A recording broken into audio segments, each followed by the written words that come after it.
Last Tuesday started off bright and sunny, and by 10:30 I was standing in a field a few miles east of Bodmin Moor. The plan for the day was to finish test flying this Groppo trail. I'd already flown it for 2 hours at Bodmin, but it needed another 3 hours and a total of 15 landings.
The test schedule for the Light Aircraft Association requires 5 hours flying and 15 landings minimum.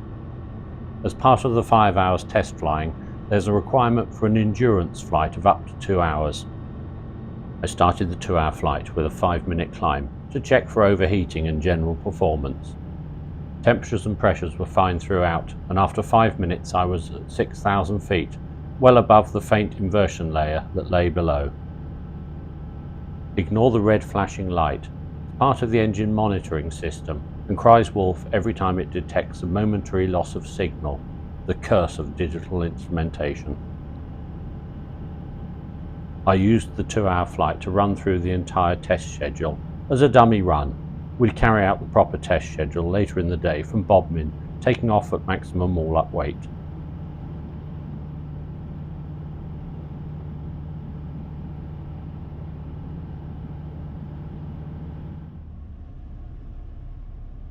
Stalling in the Groppo is delightfully uneventful. A clean stall happens at around 40 knots, with no wing drop. Stalling with full flap gives a stall speed of around 35 knots, and a wing drop to the right, not excessive and very easily contained. For me, 2-hour flights usually involve several cups of tea and lunch, so it was with some relief that I headed back to the field.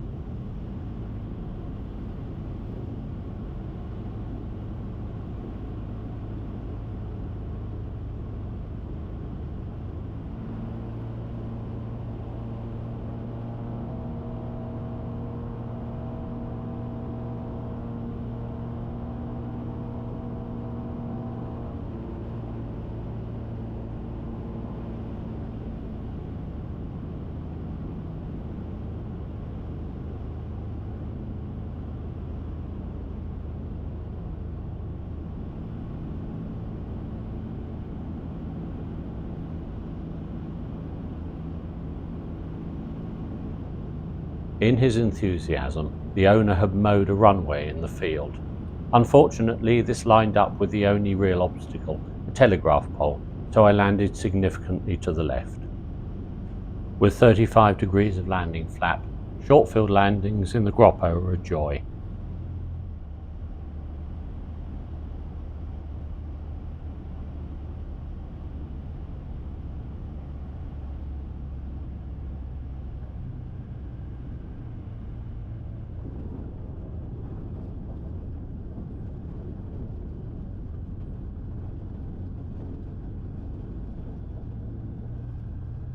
Once refueled, I headed over to Bodmin.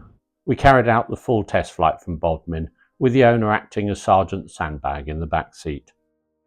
In the role of test pilot, one's meant to pick holes in the aeroplane, but I could find very little to fault the Rotax engine Groppo trail.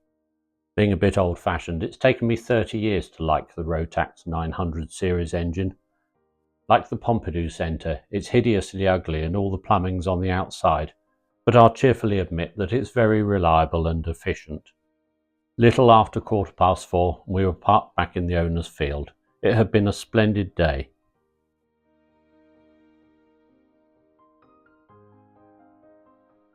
Wednesday morning saw me heading to St Mirren, a few miles north of Newquay. St Mirren Aerodrome opened pre-war. I'll make a film about its history in the future, but it was taken over by the Royal Naval Air Service in 1940, becoming their first land station.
Several years ago, a friend of mine bought this Rand KR2.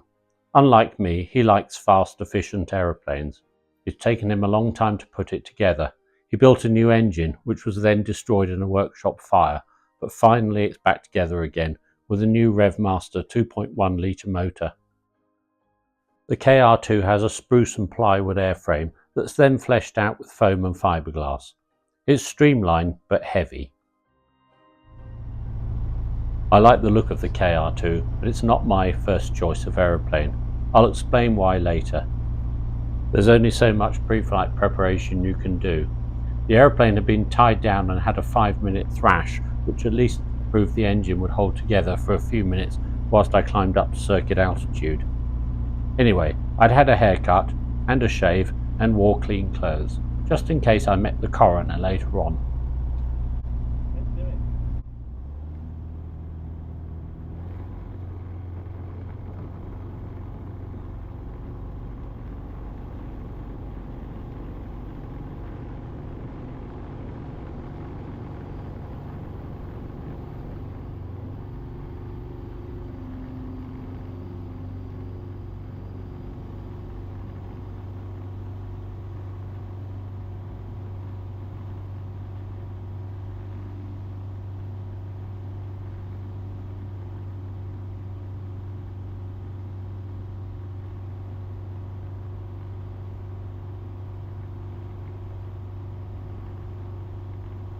My initial impression was good.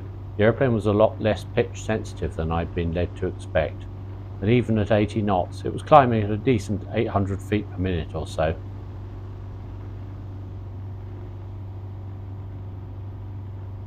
On this first flight, I flew for 30 minutes or so at a high power setting to bed the piston rings in. It was the first flight of this engine. I stayed within gliding distance of St Mirren, just in case, and climbed at a cruise climbing speed of around 75 knots to 3,000 feet.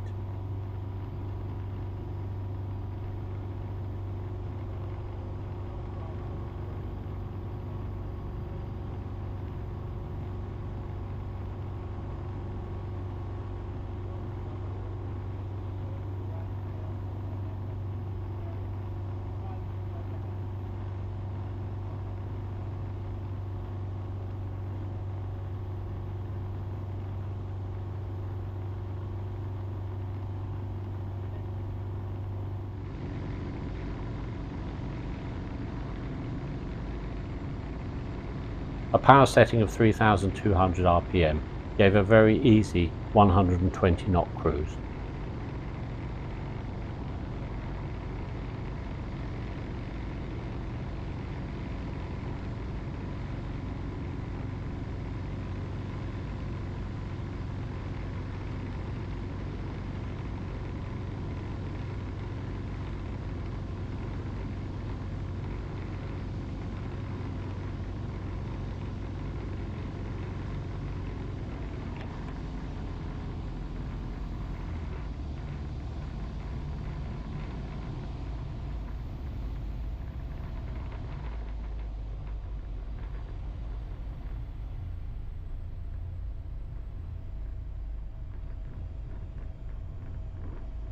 Stall speed was an impressively low 40 knots indicated, although the pitot head is sandwiched between the centre section and the right hand tyre, so I'm not quite sure about any positional errors.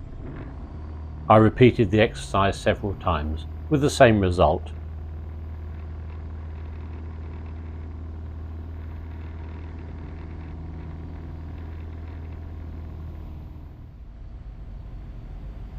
I'd practiced a couple of missed approaches at altitude, but soon it was time to head back to the airfield to land. The camera is clamped to the right hand side of the cockpit transparency.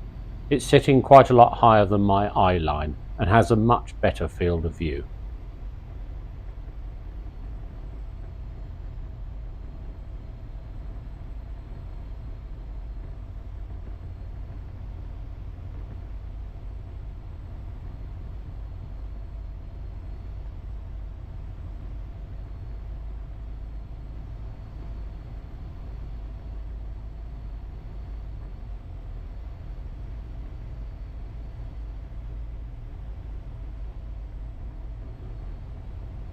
With a stall speed of 40 knots indicated, our VREF at 1.3 times stall speed should be around 52 knots.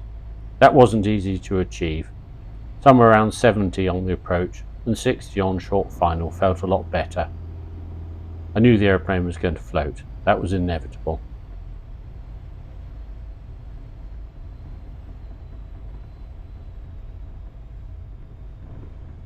The handling notes I'd been given told me to try to do a tail-down wheeler.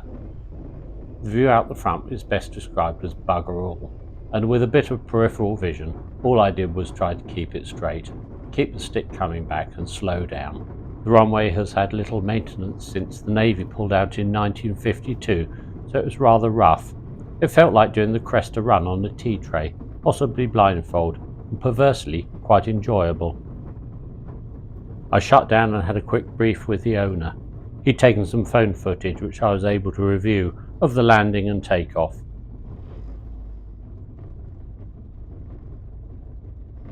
This is the last circuit I flew. It's filmed in real time and the whole lot is shown here. If you watch the shorts that I posted, it's the same flights. I wanted to try a 3-point landing. The handling notes saying to do a tail down wheeler, I'm afraid I thought were a load of nonsense. It was actually worth going for a full 3-pointer. The difference between a tail down wheeler and a 3-pointer were, indeed, bugger all.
The noises are fairly gruesome.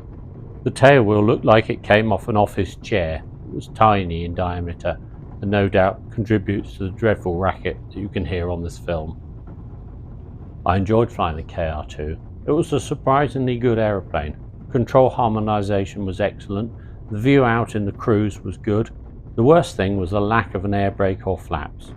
It really needs a decent air brake between the undercarriage legs. A nice big perforated flap, something like a Dauntless dive bomber would have.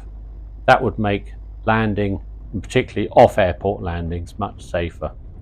Also, it could do a little bit of rollover protection, some kind of roll cage bolted into the fuselage structure. However, it fulfilled the requirements of the air test, and I wish the owner good luck.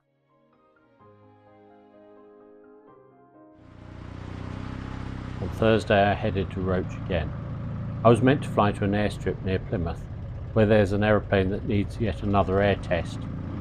Unfortunately, although the weather was good at home and at Plymouth, at Roach it was horrible and forecast to get worse, so I restricted myself to a local flight to test the GoPro 10 in the Aronca. I hadn't tried that before. All the flying you've seen so far has been with the GoPro 5.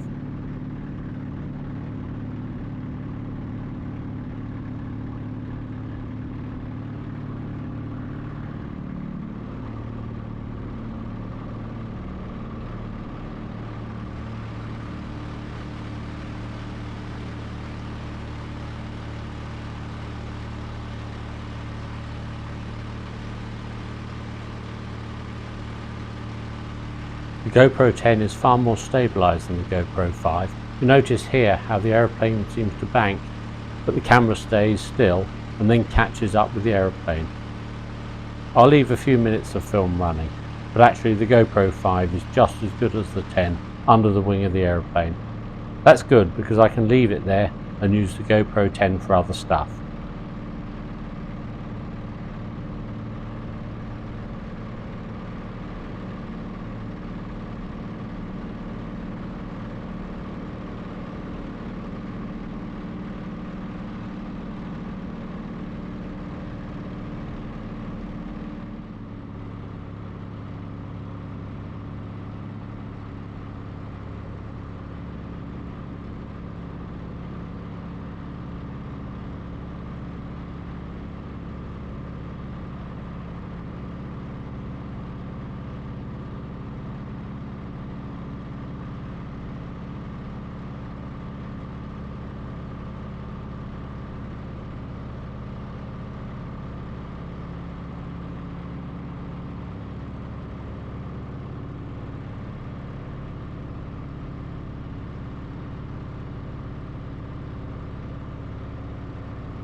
Likewise with the GoPro 10 under the wing, it's a bit loosey-goosey compared to the GoPro 5.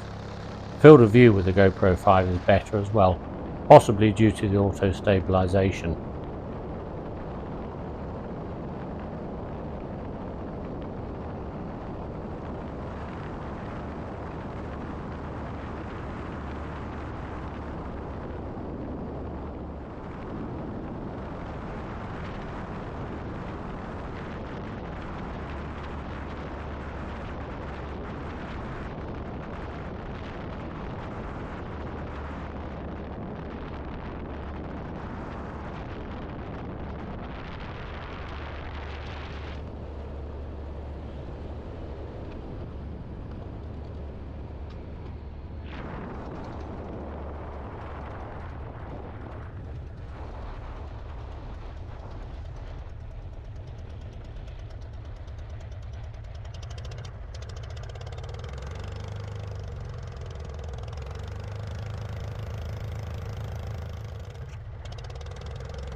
As always, thank you for watching.